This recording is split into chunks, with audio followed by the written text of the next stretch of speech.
এটাই সেই 12টি সিন্ধুকের একটি, যেখানে রাখা হতো হীরা জহরত সহ নানান সব ধনরত্ন।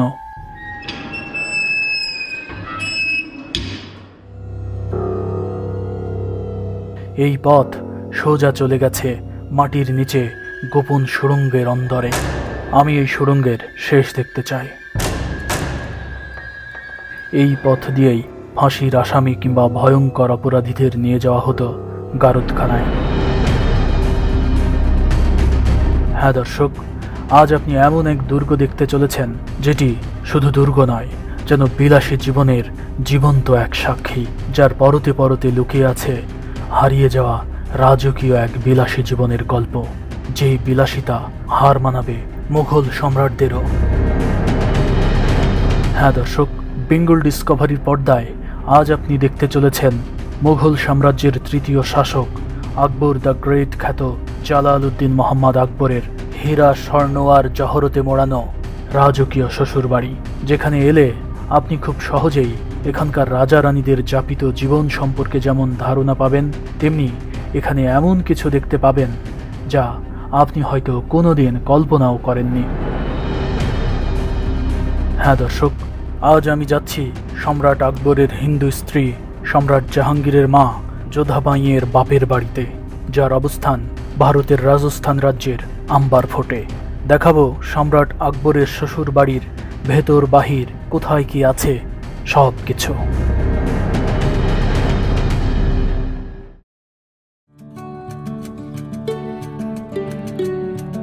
জয়পুর শহর থেকে আম্বার ফোর্টের দূরত্ব 11 কিলোমিটার।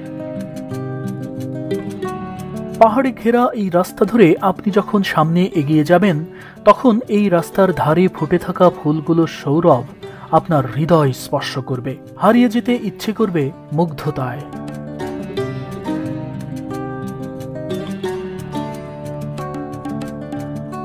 চলতে চলতে কিছুক্ষণের মধ্যেই আমরা ফোর্টের বেশ কাছাকাছি চলে এলাম। দূর থেকেই দেখতে পেলাম যোধাবাইয়ের ছোট ভাই রাজা মানসিং এর প্রাসাদ। মানসিং এর জন্ম 1550 সালে এবং তিনি যোধাবাইয়ের চেয়ে 7 বছরের ছোট, অর্থাৎ মানসিং এর দুলাভাই ছিলেন সম্রাট আকবর। রাজকীয় এই প্রাসাদে প্রবেশের মুখেই দেখতে পাবেন পাথর দিয়ে তৈরি দুটি কুঁড়ে ঘরের ইমারত। এই কুঁড়ে ঘরটি দেখার সঙ্গে সঙ্গেই আপনি স্মৃতিকাতর হয়ে যাবেন। মনে হবে, আরে এ তো বাংলার কুঁড়ে ঘর। এই রাস্তা ধরে যখন আমি হাঁটছি তখন মনে হচ্ছে আমি বাংলাদেশে রয়েছি, বাংলায় রয়েছি। এর একটি কারণ আমার পেছনের এই ইমারতটি কেবলই আমার, কেবলই বাংলার। এবং এই ইমারতটি আমি আপনাদের প্রথম দেখিয়েছিলাম পানাম সিটির উপরে, আমি যে ডকুমেন্টারিটা তৈরি করেছিলাম তখন পানাম সিটিতেও ঠিক এইরকম একটি অবিকল ইমারত আপনাদের দেখিয়েছিলাম। মানসিং যখন বাংলার সুবেদার ছিলেন তখন তিনি এই বাংলাদেশের এই ইমারতটি পছন্দ হয়েছিল তার, এবং যে কারণে তিনি তার প্রাসাদে এই সুদূর রাজস্থানের জয়পুরে এই প্যালেসে তিনি নতুন করে দুটি এই বাংলার বা বাংলো স্থাপন করেছিলেন।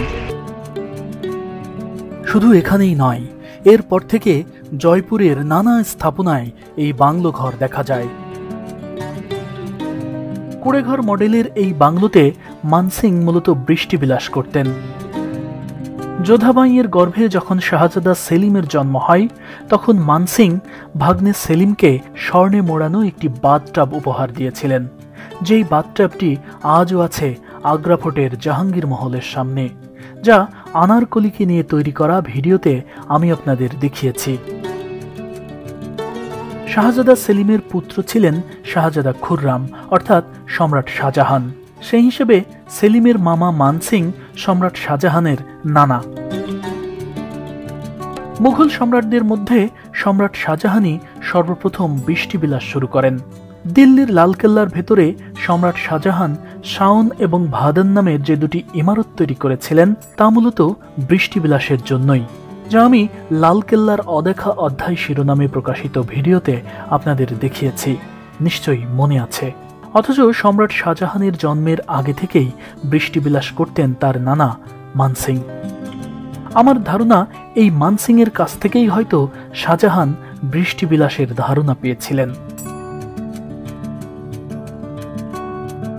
সামনের এই রাস্তা ধরেই মূল প্রাসাদে যাওয়া যায়, তবে আমি পেছনের দিকে গ্রামের ভেতর দিয়ে যেতে চাই, কারণ সেখানেই রয়েছে সম্রাট আকবরের শ্বশুরবাড়ির মূল প্রাসাদ, যেখানে যোধাবাইয়ের জন্ম হয়েছে।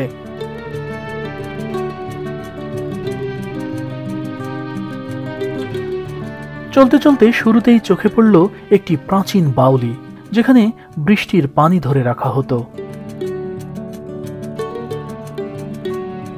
এটি আসলে বিশাল আকারের একটি কুয়া, যার গভীরতা 200 ফুট। 16 শতকে তৈরি এই কুয়া এখন সবার কাছে পান্না মিনা কুণ্ড নামে পরিচিত। গ্রামবাসীদের পানীয় জলের চাহিদা পূরণের জন্যই মূলত এই সোপানটি তৈরি করেছিলেন রাজা মানসিং। পরবর্তীতে এখানকার জল পাশের মন্দিরগুলোতেও ব্যবহার করা হতো।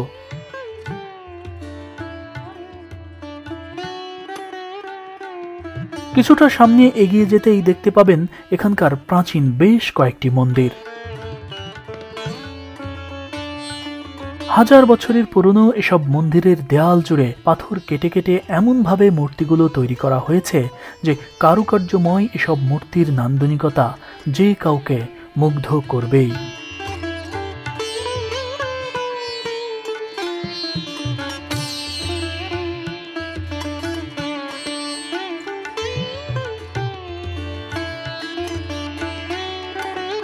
তবে এসব মন্দিরে সম্রাট আকবরের স্ত্রী যোধাবাই প্রার্থনা করতে কখনো এসেছেন কিনা তা আমি জানতে পারিনি। তবে আমার ধারণা এই মন্দিরগুলো গ্রামবাসীর জন্য, আর রয়্যাল ফ্যামিলির জন্য প্রাসাদের ভেতরেই রয়েছে আলাদা মন্দির।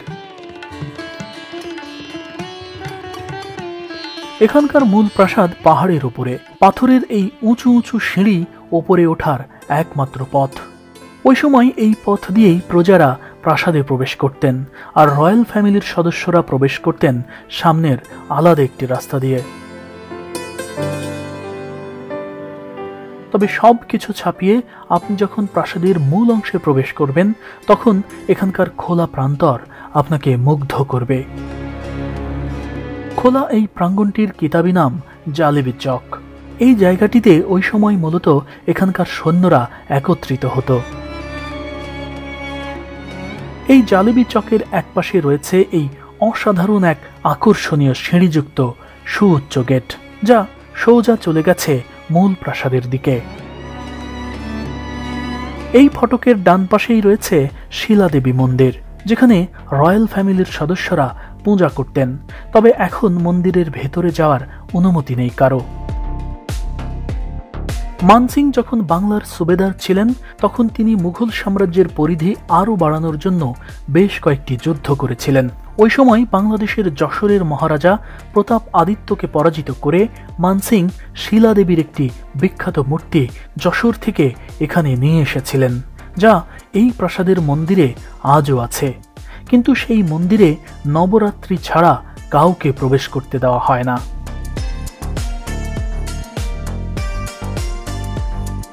আমি এখন দেওয়ানি আমের সিঁড়িতে বসে আছি। আমার পেছনের এই ইমারতটিকে বলা হয় দেওয়ানি আম, অর্থাৎ এখানকার রাজা আম জনতার সঙ্গে এখানে বসেই সাক্ষাৎ করতেন, বিচার সালিশ করতেন। আর আমার ঠিক পেছনের এই সাইডটা যেটা দেখতে পাচ্ছেন, অর্থাৎ আমার সামনের এই ফটকটি এখানকার প্রধান ফটক, এবং এই ফটককে বলা হয় সুরুজ দোয়ার। অর্থাৎ সুরুজ অর্থাৎ সূর্যের প্রথম কিরণ, দিনের প্রথম কিরণ এই দোয়ারেই পড়ত। এ কারণেই এই দোয়ারটিকে বা এই ফটকটিকে বলা হয় সুরুজ দোয়ার।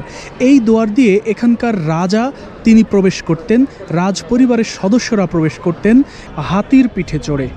এই সুরুজ দোয়ারের অপর পাশে আরও একটি দোয়ার রয়েছে, যেটি দেখা যাচ্ছে ওই যে একটি দোয়ার, সেই দোয়ারটিকে বলা হয় চন্দ্র দোয়ার, অর্থাৎ চাঁদের আলো পড়ত সেই দোয়ারে, এ কারণে চন্দ্র দোয়ার বলা হয়। এই দোয়ার দিয়ে সাধারণ মানুষ এই দরবারে প্রবেশ করত। আর সামনের যে খোলা মাঠ দেখতে পাচ্ছেন, এই মাঠে সৈনিকদের প্যারেড অনুষ্ঠিত হতো, কুচকাওয়াজ অনুষ্ঠিত হতো। আর এখানকার যে চারপাশের যে ইমারতগুলো দেখতে পাচ্ছেন, এই ইমারতগুলোতে এই ঘোড়া থাকতো, অর্থাৎ এই ইমারতগুলোকে বলা হয় আস্তাবল। আম্বের ফোর্ট মূলত 1592 সালে নির্মাণ করেন রাজা মানসিং। স্থানীয়রা এই ফোর্টকে আমের ফোর্ট বলে, কিন্তু ইংরেজ আমলে ইংরেজরা আমের শব্দটিকে আম্বের হিসেবে ডাকতে থাকে। সেই থেকে এই আমের ফোর্ট পরিচিতি পায় আম্বের ফোর্ট হিসেবে। এই প্রাসাদের ঠিক পেছনেই রয়েছে মানসিংদের পুরনো বাড়ি, যে বাড়িতে বড় হয়েছেন মানসিং এবং যোধাবাই সকলেই।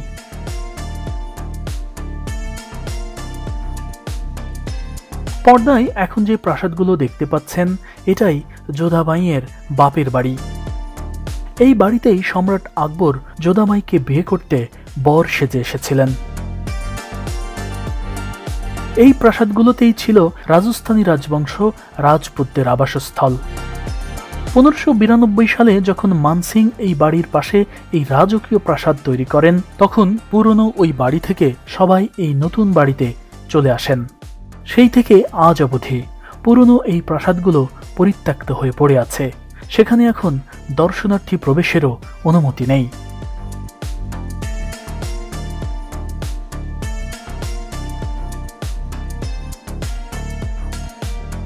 দেওয়ানি আমের পাশেই রয়েছে অন্দরমহলে প্রবেশের জন্য নিদারুণ একটি ফটক।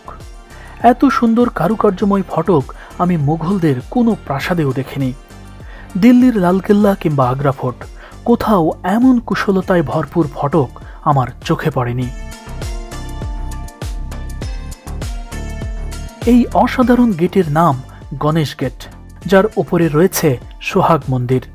এছাড়া এই ফটকের ওপর থেকে রাজ পরিবারের মহিলারা জালিশ বা জালিযুক্ত মার্বেল জানালা দিয়ে দেওয়ানি আমের এই স্থানে আয়োজিত অনুষ্ঠানাদি দেখতেন।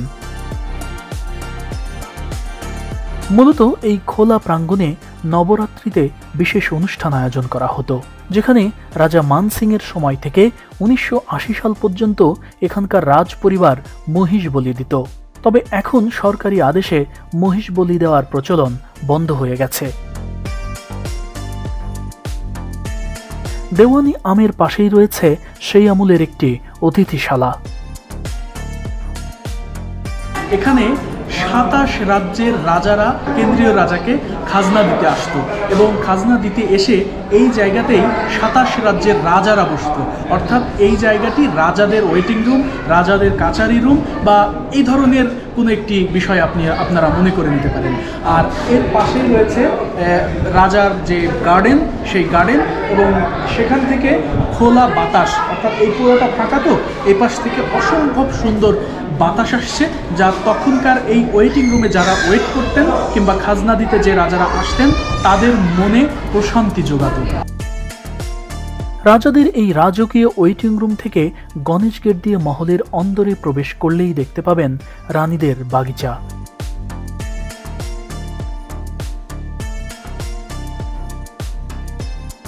নানা ধরনের ফুলের গাছে সজ্জিত এই প্রান্তরের এক পাশে রয়েছে এখানকার সবচেয়ে আকর্ষণীয় ইমারত শীষমহল, এবং অন্য পাশে রয়েছে রানীদের সুখ নিবাস। তবে আমি শুরুতেই আপনাদের সুখ নিবাসটা ঘুরে দেখাতে চাই।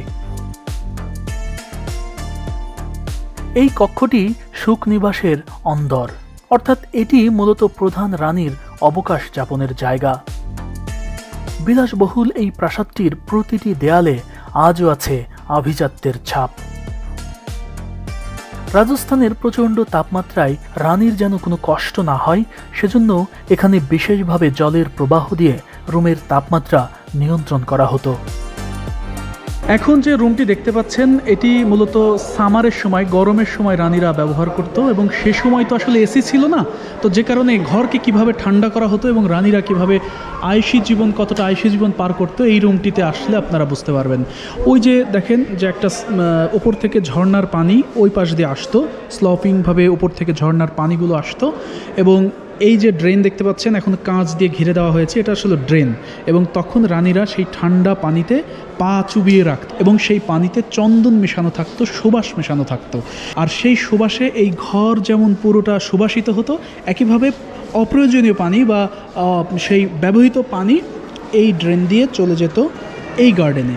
অর্থাৎ রানীর এই কক্ষ থেকে যে জলধারা বের হতো সেটা হাল আমলের এসির মতো কাজ করত। সেই আমলে এখানে সৌরভ ছড়ানো নানা প্রজাতির ফুলের গাছ ছিল, আর বাগিচার মাঝখানে যে মার্বেল পাথরের কাঠামো দেখতে পাচ্ছেন, এখানে চাঁদনি রাতে রাজা এবং রানী বসে গল্প করতেন। এখানে বেশ কয়েকটি ফোয়ারাও রয়েছে, যেগুলো আজও অবিকল আছে। তাহলে একটাবার চিন্তা করুন সে সময়ের রানীরা কতটা আয়সী জীবন পার করত। আর এই যে এই রুমটি দেখতে পাচ্ছেন, এই রুমের ওপরের সিলিংগুলো দেখেন, এই সিলিংগুলোতে কিন্তু সে সময় পাখা লাগানো থাকতো। আর রানীর সেবায় যারা নিয়োজিত থাকতো তখন তারা কিন্তু সেই পাখা এই যে দড়ি দিয়ে টানাটানি করতো, তখন ওই পাখা নড়তো এবং ওইভাবে কিন্তু বাতাস প্রবাহিত হতো। আর সেই বাতাসে শান্তি প্রশান্তির স্বাদ নিতেন এখানকার রানীরা। শুধু তাই নয়, এই সুখমহলের বারান্দায় রাখা হয়েছে হাতির দাঁত দিয়ে তৈরি সেই আমলের একটি শাহী দরজা, যার নকশাগুলো আজও অনেকটাই অবিকল রয়েছে। এছাড়া বিলাসবহুল এই রাজপ্রাসাদের রানীরা সাধারণত পায়ে হেঁটে বাইরে বের হতেন না। তাদের জন্য ছিল হুইল চেয়ারের মতো এই বিশেষ ধরনের রিক্সা।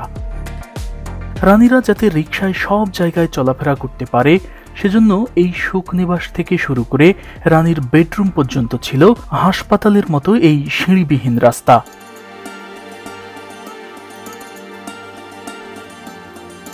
তবে সুখনিবাসের ঠিক বিপরীত পাশেই রয়েছে এখানকার সবচেয়ে আকর্ষণীয় ইমারত, শীষমহল।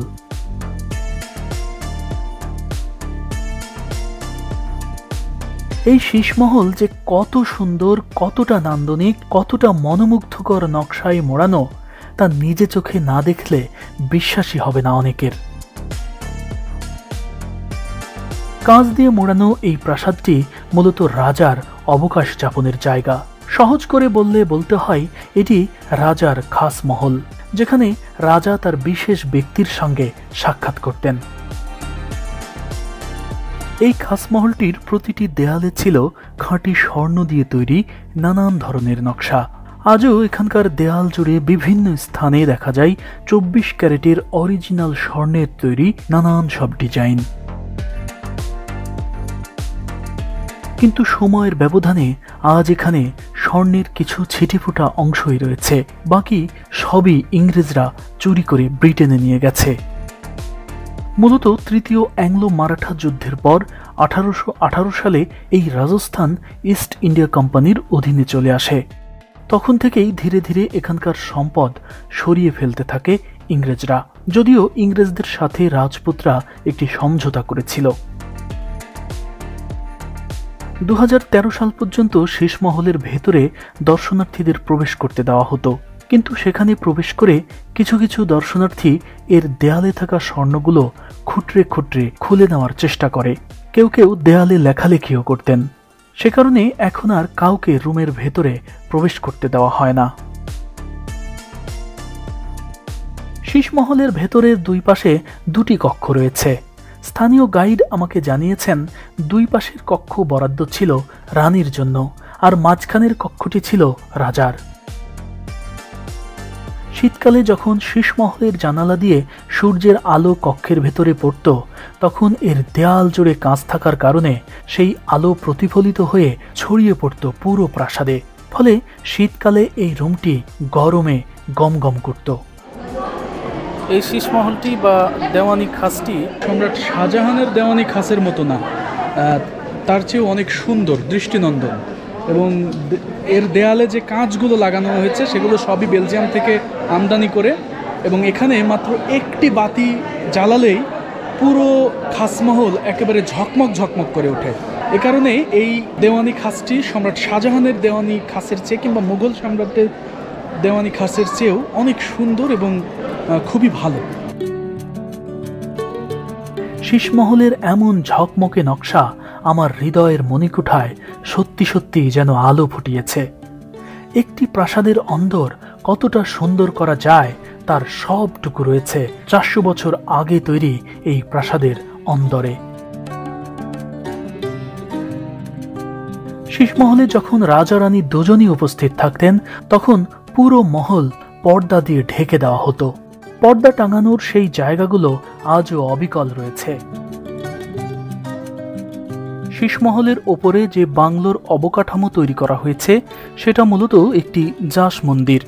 এই মন্দির ছাড়াও এখানে গণেশ গেটের ওপরে রয়েছে একটি সোহাগ মন্দির। এই দুটি মন্দির সহ এখানে যতগুলো গম্বুজ রয়েছে তার সবগুলো মাথাই ছিল অরিজিনাল স্বর্ণের, কিন্তু সেই স্বর্ণগুলো লুট করেছে ইংরেজরা। এখন এসব গম্বুজের মাথায় কপারের নকশা লাগানো আছে। শুধু এই গম্বুজের মাথা কিংবা শীষমহলই নয়, এখানে আরো বেশ কিছু ভবনে রয়েছে 24 ক্যারেটের খাঁটি স্বর্ণ খচিত আরো কিছু নকশা।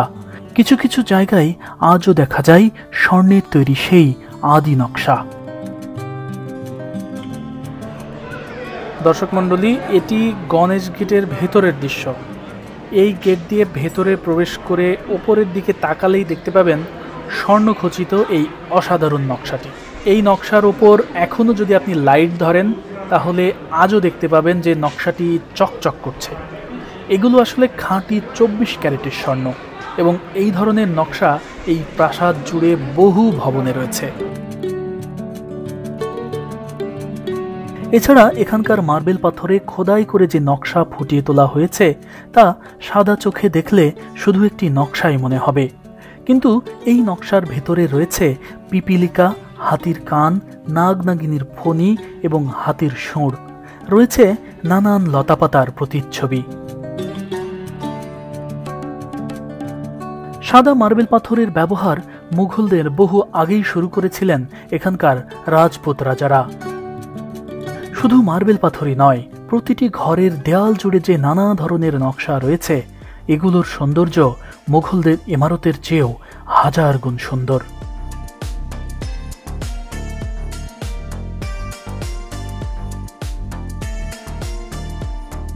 অনেকেই শীষমহলকে গোসলখানা মনে করেন, কিন্তু প্রকৃত সত্য হল শীষমহল আসলে গোসলখানা নয়। হাম্মামখানা মূলত গোসলের স্থান, যেটা এই শীষমহলের ঠিক পাশেই রয়েছে। আমি এখন দাঁড়িয়ে রয়েছি এই রানী, এখানকার রানীর বাথটাব, অর্থাৎ আমার সামনে যে গর্তটি আপনারা দেখতে পাচ্ছেন এটিই মূলত এখানকার রানীর বাথটাব। আপনারা শুরুতেই একটা ধারণা নেন যে 400 বছর আগের বাথটাবটি ঠিক কেমন ছিল। মার্বেল পাথরে মোড়ানো এই বাথটাবটির এখানে দেখা যাচ্ছে 4টি সিট রয়েছে। এই একটা আসন, ওই একটা আসন, ওই একটা আর ওই একটা, এই মোট 4টা সিট রয়েছে। অর্থাৎ এই সিটে বসে পুরো শরীর পানিতে চুবিয়ে রাখার ব্যবস্থা ছিল। আর এই বাথটাবের চারিদিকটা একটু দেখুন, ছোট ছোট জালিযুক্ত জানালা আছে যেখান থেকে আলো আসতো।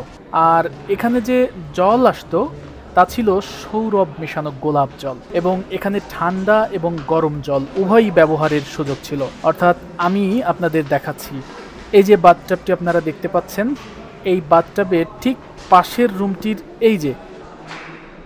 এই স্থানে থাকতো গরম পানি। এখানে মোট 2টি পানি জমানোর জায়গা রয়েছে, যার একটিতে থাকতো ঠান্ডা পানি, অন্যটিতে গরম পানি।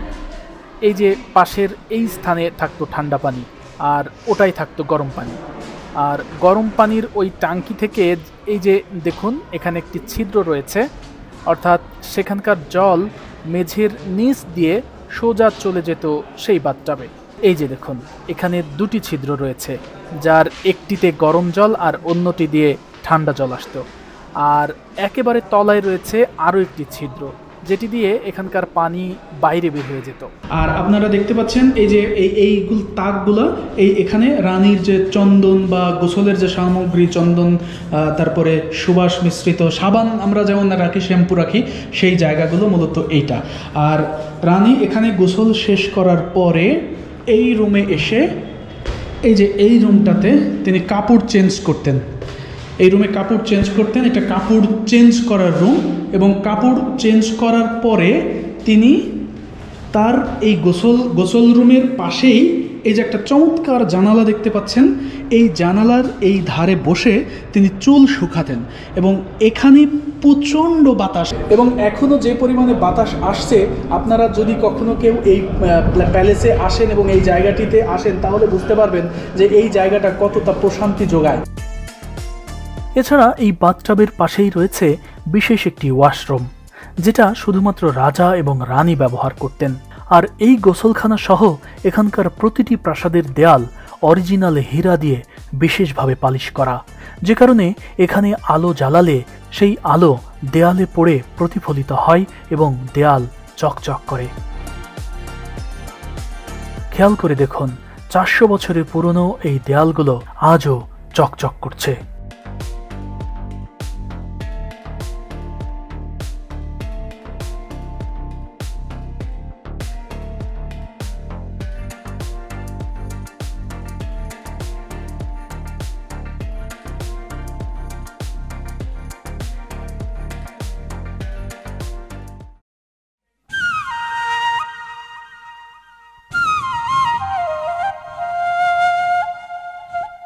এখানকার প্রাসাদগুলো এমন এক পাহাড়ের উপরে যার প্রাকৃতিক সৌন্দর্য কম নয়। যে দিকে তাকাবেন সেদিকটায় সবুজে ঢাকা।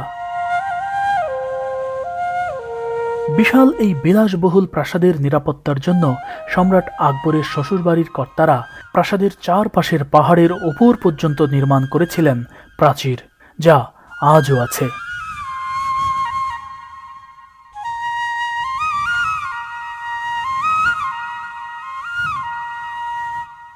হাম্মামখানা থেকে বের হয়ে সামনে এগিয়ে গেলেই পাওয়া যাবে রানী মহল, অর্থাৎ এই উঠানের চারপাশে যে প্রাসাদগুলো রয়েছে এগুলোতে রানীরা বাস করতেন। স্থানীয় গাইড জানালেন মানসিংয়ের যে 12 জন রানী ছিলেন তাদের জন্য এখানে পরপর 12টি কক্ষ রয়েছে, আর মাঝখানে রয়েছে সম্রাট আকবরের শ্যালক বাংলার সুবেদার রাজা মানসিংয়ের বেডরুম।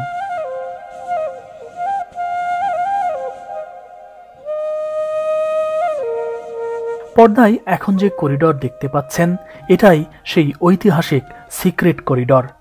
এই করিডর দিয়েই রাজা মানসিং তার ইচ্ছে অনুযায়ী যে কোনো রানীর রুমে যেতেন। তিনি কখন কোন রানীর রুমে যাবেন তা রানীরাও জানতেন না, যে কারণে সব রানী সেজে গুজে বসে থাকতেন রাজার অপেক্ষায়।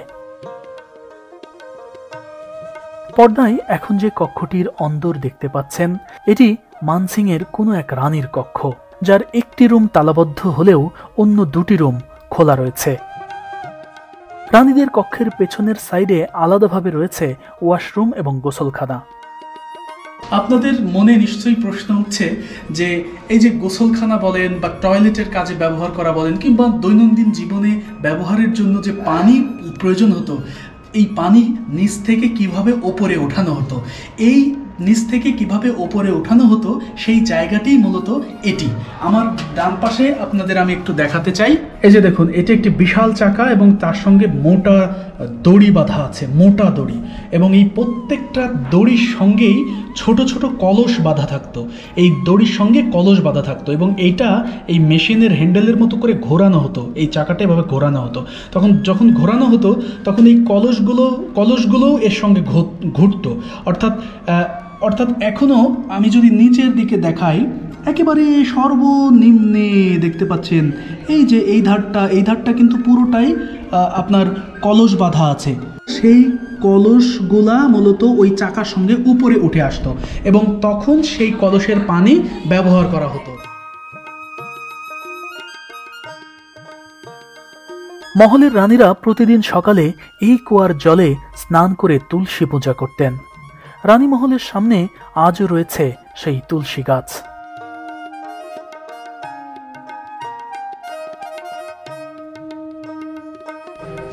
দর্শক মণ্ডলী, এটি একটি রানীর বেডরুম। এখানে এই যে এই পাশে নিচের এই জায়গাটিতে শীতের দিনে আগুন জ্বালানো থাকতো এবং এখানকার আগুনের তাপে পুরো ঘর গরম হয়ে থাকতো। রাজস্থানে আপনারা জানেন যে গরমের দিনে প্রচণ্ড তাপ হয় এবং শীতের দিনে প্রচুর শীত পড়ে, যে কারণে এই ব্যবস্থা করা হয়েছিল।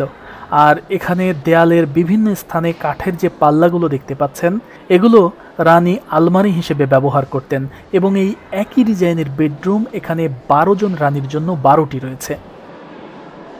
আর বেডরুমের ঠিক সামনেই রয়েছে এখানকার বিশাল উঠান, যার মাঝখানে একটি বৈঠকখানাও রয়েছে, যেখানে এই মহলের রানীরা বিকেলে বা অবসরের সময়ে হাঁটাচলা করতেন। আর বেডরুম থেকে সামনের উঠানে রানীরা এই পথ দিয়ে যেতেন সেই রিকশায় চড়ে, যার কথা শুরুতে বলেছিলাম। বিশেষ ধরনের ওই রিকশা যাতে সহজে চলতে পারে সেজন্যই এমনভাবে এই রাস্তাটি তৈরি করা হয়েছিল।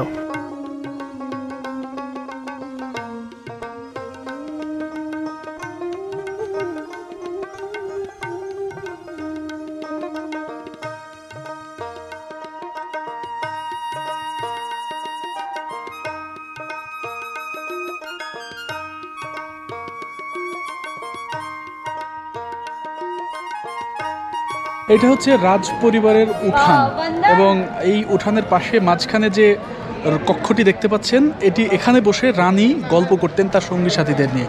তবে রাজা যদি রানীর কাছে আসতেন তাহলে এই গল্প করার জন্য সবার এই জায়গার প্রবেশাধিকার সংরক্ষিত হয়ে যেত, তখন সবাই এখানে উপস্থিত থাকতে পারতেন না।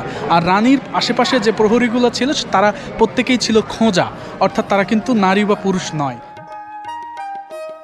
এছাড়া রানী মহলের পাশেই রয়েছে রান্নাঘর, কিন্তু সেখানে প্রবেশ করার অনুমতি নেই এখন।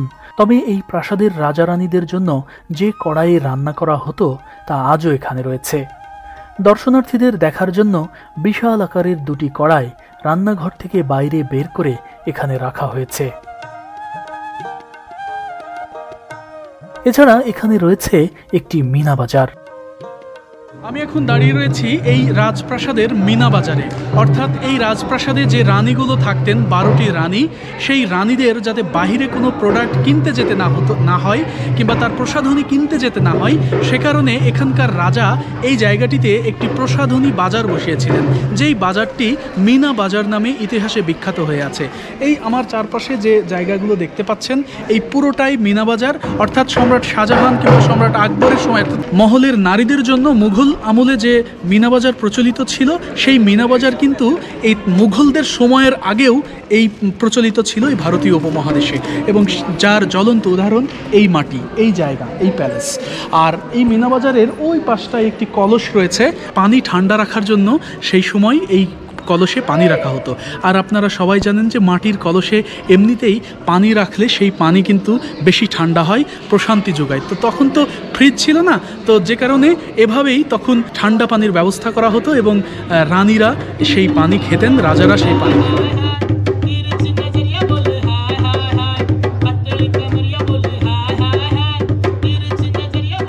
পর্দায় এখন যে 3টি মিনারযুক্ত প্রাসাদটি দেখতে পাচ্ছেন, এটাই রাজা মান সিং এর বেডরুম।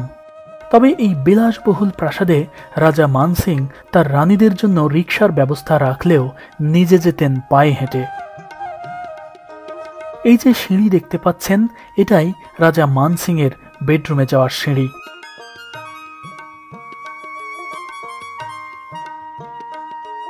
পর্দায় এখন যে দরজাটি দেখতে পাচ্ছেন, এটাই মান সিং এর শয়ন কক্ষের দরজা। আমি এখন দাঁড়িয়ে রয়েছি মান সিং এর বেডরুমের পাশে। আমার পেছনের এই বেডরুমটি বাংলার সুবেদার মান সিং এর বেডরুম, কিন্তু আনফর্চুনেটলি মান সিং এর বেডরুমে যাওয়ার কোনো পথ নেই, কারণ বেডরুমটি বন্ধ করে রাখা হয়েছে। তবে আমি এই বন্ধ দরজাটির ফাঁক দিয়ে ভেতরের দৃশ্যটা দেখার চেষ্টা করেছি, কিন্তু তেমন কিছুই দেখতে পাইনি। রাজা মান সিং এর বেডরুমটি কেন বন্ধ রাখা হয়েছে তা আমি জানি না। তবে আমাদের গাইড জানালো এখানে মান সিং এর বেডরুমের মতো ঠিক হুবহু আরেকটি রুম রয়েছে, যেটা দেখার সুযোগ রয়েছে। পর্দায় এখন যে কক্ষটি দেখতে পাচ্ছেন, এটাই রাজা মান সিং এর বেডরুমের ডুপ্লিকেট। অর্থাৎ গাইডের ভাষ্যমতে এই কক্ষের মতোই ছিল মান সিং এর কক্ষ।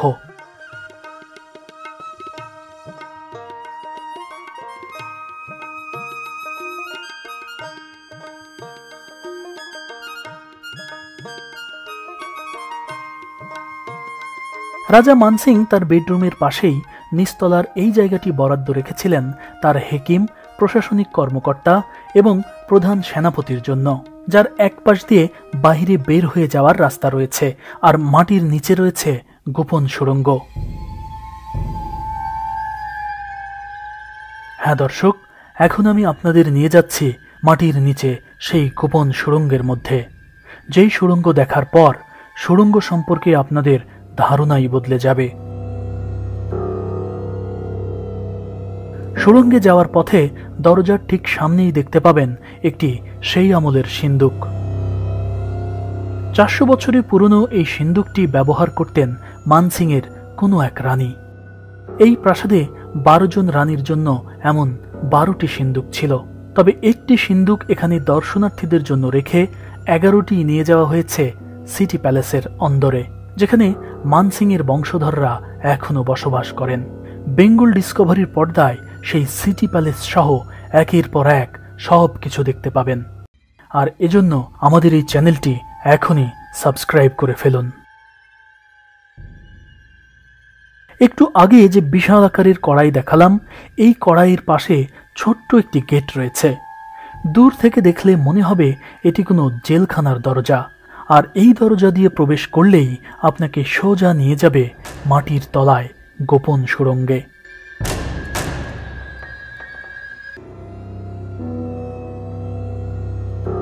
চিকন পেঁচানো এই সিঁড়ি বেয়ে যখন সামনে যাচ্ছিলাম, তখনও কল্পনাও করিনি আমার সামনে এমন বিস্ময় অপেক্ষা করছে। জীবনের প্রথম আমি কোনো সুড়ঙ্গের মধ্য দিয়ে হাঁটছি, এবং রাজা বাদশাদের সুড়ঙ্গ। তো এই বিষয়টা, এই ফিলিংসটা কোনোভাবেই ভাষা দিয়ে প্রকাশ করার মতো নয়। জীবনের প্রথম যখন সুড়ঙ্গের কথা শুনেছিলাম, তখন মনে মনে ভেবেছিলাম যে সুড়ঙ্গ মনে হয় কোনো ছোট পথ যেখানে হামাগুড়ি দিয়ে দিয়ে যেতে হয়, কিন্তু আসলে তা নয়। সুড়ঙ্গ মানে বিশাল, অন্তত 2-3 তলা ঘরের সমান উঁচু। হ্যাঁ দর্শক, সুড়ঙ্গ মানেই আমার মনের মধ্যে কল্পিত ছিল ছোট্ট চিকন কোনো পথ, কিন্তু সেই পথ যে এত বিশাল হতে পারে, এর ভেতর এত জায়গা থাকতে পারে, তা কোনোদিনও কল্পনা করিনি। মাটির তলার এই সুড়ঙ্গ পথটি রাজা মানসিংয়ের বেডরুমের সঙ্গে যুক্ত ছিল। হয়তো এ কারণেই সেই বেডরুমটি বন্ধ করে রাখা হয়েছে। এছাড়া এই পথ যুক্ত ছিল এখানকার গারদখানার সাথেও। সুড়ঙ্গটা শুরু হয়েছে মূলত ওই যে ওখান থেকে দেখতে পাচ্ছেন, অনেক দূর থেকে, এবং বড় বড় সিঁড়ি, এবং আস্তে আস্তে যখন সিঁড়িটা একেবারে নিচে নেমে গেছে, সেই নিচে কিন্তু আর সিঁড়ি নেই, তখন নিচে কিন্তু সমতল। অন্তত একটা ঘোড়ার গাড়ি যেতে পারে এইরকম প্রশস্ত এবং অনেক উঁচু, 3 তলা ঘরের সমান উঁচু এই সুড়ঙ্গ। এটি মাটির নিচে, এবং এখনও আমি সেই মাটির নিচে সুড়ঙ্গের মধ্যেই অবস্থান করছি। রীতিমতো একটি নীরব ছমছমে পরিবেশ। তবে সুড়ঙ্গের এই তলদেশে খুব একটা গরম না, ব্যাপক ঠান্ডা। মাটির নিচে এ কারণেই মনে হয় ঠান্ডা অনুভূত হচ্ছে। এখানকার পেঁচানো সিঁড়ির পাশে এই যে লোহার দরজাটি দেখতে পাচ্ছেন, এই ফোর্টের গাইড আমাকে জানালো এটি ছিল কয়েদখানা। তবে যারা গুরুতর অপরাধী ছিল তাদের এখানে রাখা হতো না। ভয়ঙ্কর এসব অপরাধীদের এই সুড়ঙ্গ দিয়ে সোজা নিয়ে যাওয়া হতো জয়গড় ফোর্টে। অর্থাৎ এই সুড়ঙ্গটি সোজা চলে গেছে জয়গড় ফোর্ট পর্যন্ত। তবে এসব অপরাধীদের জয়গড় ফোর্টেই রাখা হতো, নাকি এই সুড়ঙ্গের মাঝপথে পাহাড়ের ভেতরে কোনো এক জায়গায় গোপন কোনো জেলখানা আছে, তা আমি জানি না, কারণ এই সুড়ঙ্গ দিয়ে বেশিদূর যাওয়ার উপায় নেই। তবে এই সুড়ঙ্গের ভেতর দিয়ে শেষ প্রান্ত পর্যন্ত যেতে না পারলেও আগামী পর্বে আমি আপনাদের নিয়ে যাব সুড়ঙ্গের অপর মাথায় থাকা জয়গড় দুর্গে। জানাবো সেখানে আদৌ কি কোনো জেলখানা আছে, নাকি মাটির নিচেই রয়েছে ভয়ঙ্কর অপরাধীদের কয়েদখানা। খোঁজার চেষ্টা করব সেই ভয়ঙ্কর ফাঁসির মঞ্চ।